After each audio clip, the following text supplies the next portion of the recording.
বেশ কিছুদিন ধরেই এক ছাদের নিচে থাকছেন না সালমা শিবলি দম্পতি। ভেঙে গেছে 5 বছরের স্বাদের সংসার। স্বামীর বিরুদ্ধে রাজ্যের অভিযোগ তুলে সন্তান নিয়ে আলাদা হয়ে গেছেন কণ্ঠশিল্পী সালমা। যেজন প্রেমের ভাব জানে হে না,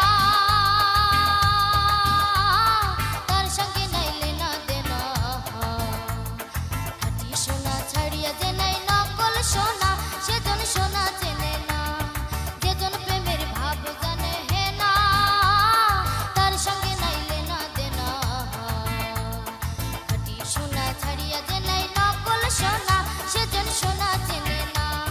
খাঁটি সোনা ছাড়িয়া যে নাই নকল সোনা, সেজন সোনা চেনে না। তবে বুকের ভেতর দানা দানা কষ্ট প্রায় বের হচ্ছে কান্না হয়ে। তেমন কথা বলছেন না, চেষ্টা করছেন নিজেকে সামলে ওঠার।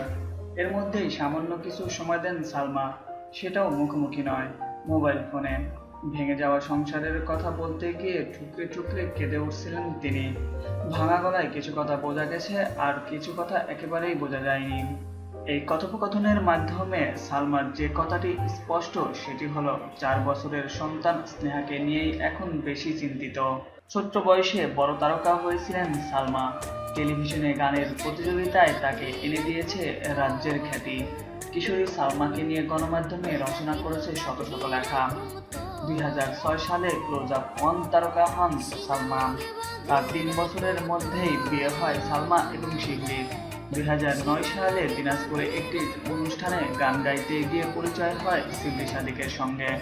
2 বছর পর পারিবারিকভাবেই বিয়ে হয় তাদের। এরও 1 বছর পর কোলজুড়ে আসে সন্তান।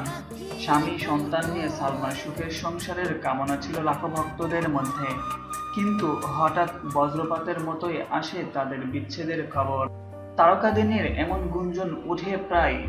তবে এক সাংবাদিকের সঙ্গে আলাপচারিতায় সালমা বলেন, গুঞ্জন নয়, সত্য। বিচ্ছেদ হয়ে গেছে আনুষ্ঠানিকভাবেই। আগের দিন সালমার এই বিচ্ছেদের খবর সর্বাধিক পঠিত সংবাদের মধ্যেই ছিল শীর্ষস্থানীয় সব সংবাদের মাধ্যমে। পরদিনও তাকে নিয়ে কথা থামছে না। তাই আবার সালমার সঙ্গে যোগাযোগের চেষ্টা। বেশ কয়েকবার ফোন দেওয়ার পরও তিনি ধরেননি। পরে সময় করে নিজেই ফোন দিলেন, বললেন তার দুঃখের কাহিনী। বিষণ্ণ কণ্ঠে বললেন তিনি ক্লান্ত, বিশ্রাম চান। একটি বাক্যেই সালমা বোঝাতে চাইলেন তার যন্ত্রণা। বললেন, আমার জীবনে যে বড় ঝড় বয়ে গেল। কান্নার মাঝে খানিকটা সময় চুপ করে থেকে সালমা বলেন, দেশবাসীর কাছে বলতে চাই আমি কোনো অন্যায় করিনি, আমার পাশে থাকবেন আপনারা। সালমা বললেন, সংসার বাঁচাতে অনেক চেষ্টাই করেছেন তিনি, ছেড়ে দিয়েছেন গানের জগতও। কিন্তু এখন তার বেঁচে থাকার অবলম্বন আর স্বপ্নের সাথী 4 বছরের স্নেহা আর সুরের ভবন, দুটি নিয়েই বাঁচতে চান তিনি।